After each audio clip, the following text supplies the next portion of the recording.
আজকের ভিডিওতে আপনাকে স্বাগত। নতুন নিয়মে আয়কর বা ট্যাক্স জমা দিতে হবে অনলাইনে। এই ট্যাক্স, আয়কর বা রিটার্ন যাই বলুন না কেন, জমা দিতে হলে প্রথমে আপনাকে সরকারি ওয়েবসাইটে রেজিস্ট্রেশন করে নিতে হবে। কথা না বাড়িয়ে চলুন শিখে নিই কীভাবে রেজিস্ট্রেশন করতে হয়। প্রথমে গুগল ক্রোম ব্রাউজারটা ওপেন করে নিব। আপনি অন্যান্য যে কোনো ব্রাউজার দিয়ে একই নিয়মেই করতে পারেন। আমি এখানে মোবাইল দিয়ে দেখাচ্ছি। আপনি সেম প্রসেসে ল্যাপটপ বা কম্পিউটারে এটা করতে পারবেন। প্রসেস জানা থাকলে ডিভাইস কোনো ব্যাপার না। এবার এই সার্চ অপশনে লিখব ই ই রিটার্ন। দেখুন, ই রিটার্ন লেখার পর এইখানে যে অপশনটা আছে, একটা ই রিটার্ন এই লোগো সম্পর্কিত, এখানে আমরা ট্যাপ করব। ট্যাপ করলে আপনাদের সামনে এরকম একটা ইন্টারফেস চলে আসবে। এখানে প্রথমে আছে ই-টিন, এখানে আমাদের কোনো কাজ নেই। দ্বিতীয়ত আছে ই রিটার্ন, এটা নিয়ে আমরা কাজ করব। Return verify, e return ledger, e tax payment এবং ই ট্যাক্স সার্ভিস। তো আমরা এখন কাজ করব ই রিটার্ন নিয়ে, যেহেতু আমরা রিটার্ন দিতে চাই, তো ই রিটার্ন নিয়ে আমরা কাজ করব। তো এখানে আমরা ট্যাপ করলাম। ট্যাপ করলে দেখুন এখানে দুইটা অপশন আছে। একটা হচ্ছে আই অ্যাম অলরেডি রেজিস্টার্ড, আরেকটা হচ্ছে আই অ্যাম নট রেজিস্টার্ড। তো আমাদের যেহেতু রেজিস্ট্রেশন করা নেই, তো আমরা আই অ্যাম নট রেজিস্টার্ড এখানে ট্যাপ করব। ট্যাপ করলে এ ধরনের একটা অপশন আসবে, অর্থাৎ আপনার যে মোবাইল নম্বরগুলা বায়োমেট্রিক ভেরিফাইড করা আছে সেটা দিয়েই শুধুমাত্র এখানে রেজিস্ট্রেশন করা যাবে।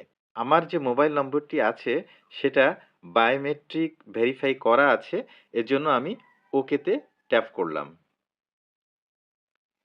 এবার দেখুন ডান পাশে আছে সাইন আপ। তো আমরা এই সাইন আপ করব। সাইন আপ করতে গিয়ে আমাদের প্রথমে আমাদের ৩ নম্বরটা এখানে বসাতে হবে। এবার আমরা এখানে ৩ নম্বরটা বসিয়ে দিই। এবার আপনার মোবাইল নম্বরটা এখানে দিয়ে দিবেন। আমি আমারটা দিয়ে দিচ্ছি। এবার এখানে যে ক্যাপচাটা আছে সেই সেম ক্যাপচারটা এখানে দিয়ে দিব আমরা। প্রথমে হচ্ছে বড় হাতের পি, পি দিয়ে দিলাম, ছোট হাতের ইউ। ক্যাপচারটা দিয়ে আমরা এই ভেরিফাইতে ট্যাপ করব। দেখুন আপনার এই মোবাইলে একটা ওটিপি গিয়েছে। ওটিপিটা এখানে আমরা বসিয়ে দিব।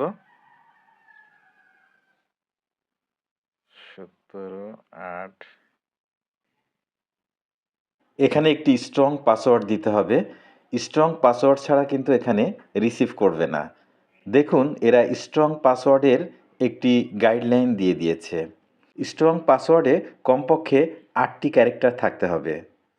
এতে কমপক্ষে একটি ক্যাপিটাল লেটার থাকতে হবে, কমপক্ষে একটি স্মল লেটার থাকতে হবে, একটি নম্বর বা সংখ্যা থাকতে হবে এবং একটি স্পেশাল ক্যারেক্টার অর্থাৎ বিস্ময়বোধক, @ % ইত্যাদি হতে হবে।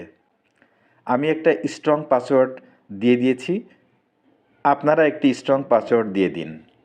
এবার সেম পাসওয়ার্ডটা আবার নিচে দিতে হবে। তো দিয়ে দিলাম। এবার সাবমিটে ক্লিক করব। দেখুন এখানে মেসেজ আসছে কনগ্রাচুলেশনস, অর্থাৎ রেজিস্ট্রেশনটা সফল হলো। এবার রিটার্ন জমা দেওয়ার জন্য আপনাকে পুনরায় এখানে লগ ইন করে নিতে হবে। ভিডিওটি ভালো লাগলে লাইক দিয়ে সাবস্ক্রাইব করার ছোট্ট একটি অনুরোধ রইল আপনার কাছে। ভালো থাকবেন, সুস্থ থাকবেন। ধন্যবাদ।